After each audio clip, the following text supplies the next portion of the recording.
আমাদের সবচেয়ে সৌভাগ্যের বিষয় হলো যে মহামান্য হাইকোর্টে আমাদের একজন প্রথিতযশা আইনজীবী আছেন, ব্যারিস্টার জাকির ভাই। যদি না থাকতো তাহলে হাওলাত করতে হতো আমাদের আইনজীবী। আমাদের অনেকেই বলেছেন,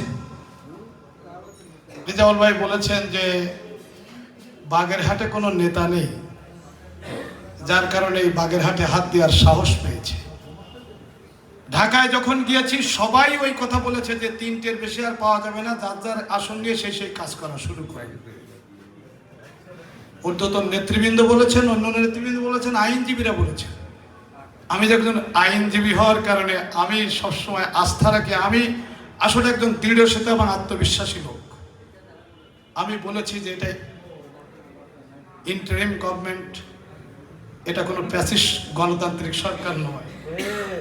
অতএব এখানে নির্বাচন কমিশনকে যে ক্ষমতা দেওয়া হয়েছে সংবিধানে এবং তাদেরকে, আমি বিশ্বাস করি এই আইনে কোনো নজির নেই, ডেলিমিটেশন অ্যাক্টের কোনো নজির নেই। এবার একটা নজির তৈরি হবে এবং আপিলেট ডিভিশনের সব জাস্টিসরা এবার একটা নজির তৈরি করবেন যে না, এইভাবে ইচ্ছা মতন ইন্টেনশনালি এগুলো করা যায় না।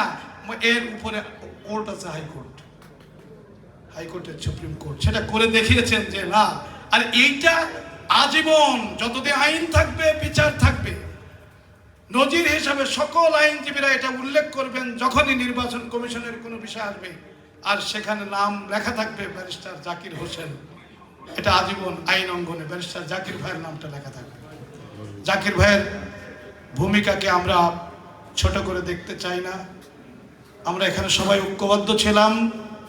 ব্যারিস্টার জাকির ভাইকে আমরা আইনজীবী হিসাবে নিয়োগ করিনি, বাগেরহাটের মানুষ হিসাবে তাকে আমরা আস্থায় নিয়েছি এবং আইনজীবী হিসাবে তাকে কি করেছি, নিয়োগ করেছি।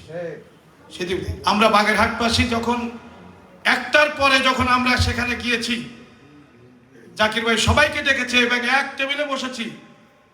100, 150, 15-20 জন দুপুরবেলায় জাকির ভাই আমাদেরকে খেতে দিয়েছেন। আমি জাকির ভাইকে একবার বলতেছিলাম যে জাকির ভাই, বাগেরহাটবাসীর জন্য সর্বজন শ্রদ্ধেয় মানুষ প্রয়োজন, যিনি বাগেরহাটের কল্যাণে নেতৃত্ব দিতে পারেন, কোনো দল মত নেই। তা আমার মনে হয় যে বাগেরহাটে এখন আপনি এক ব্যক্তি যে সবাই আপনাকে ভাবে।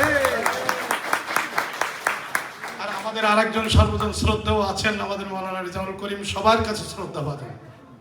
আমি আশা করি বাগেরহাটবাসী আমরা যারা আছি, পিছন থেকে পাঞ্জাবি টেনে ধরার অভ্যাস আমাদের যাদের আছে, বাগেরহাটের ব্যাপারে একটা স্বার্থের জায়গায় এরকম যখন ঐক্যবদ্ধ হলাম, আগামী দিনেও যেন সব স্বার্থ